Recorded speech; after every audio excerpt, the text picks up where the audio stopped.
দিশা meeting এর আয়োজন করা হয়। মূলত শনিবার বিকেলে গোমতী জেলা পরিষদের কনফারেন্স হলেই এই দিশা মিটিং এর আয়োজন।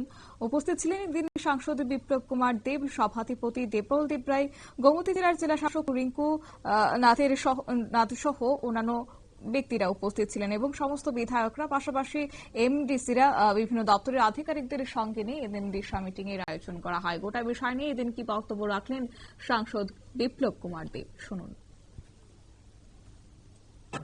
দিশা মিটিং, দিশার মধ্যে কেন্দ্র সরকারের যে স্কিমগুলো রয়েছে সেগুলোকে ফলো আপ করার জন্য এমপিদেরকে চেয়ারম্যান করে অন্যান্য জনপ্রতিনিধি এবং ডিস্ট্রিক্ট কালেক্টরের সঙ্গে অন্যান্য ডিস্ট্রিক্টের যে অধিকারী তাদেরকে নিয়ে রিভিউ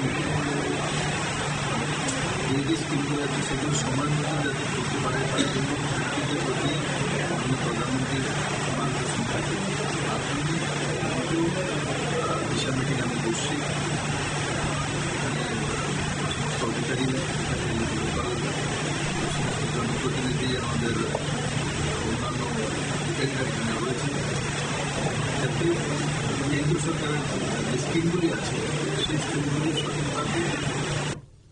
আপনারা শুনলেন বিপ্লব কুমার দেবের বক্তব্য। অবশ্য সেই জেলাগুলিতে কেন্দ্রীয় সরকার এবং রাজ্য সরকারের প্রকল্পগুলি সবাই ঠিকঠাক মতো পাচ্ছে কিনা, প্রকল্পের সুবিধার আওতায় আসছে কিনা এবং আগামী দিনে তা নিয়ে কিভাবে অগ্রগতি ঘটানো যায়, এই সমস্ত বিষয় নিয়ে কিন্তু এদিন আলোচনা করেছেন সাংসদ বিপ্লব কুমার দেব।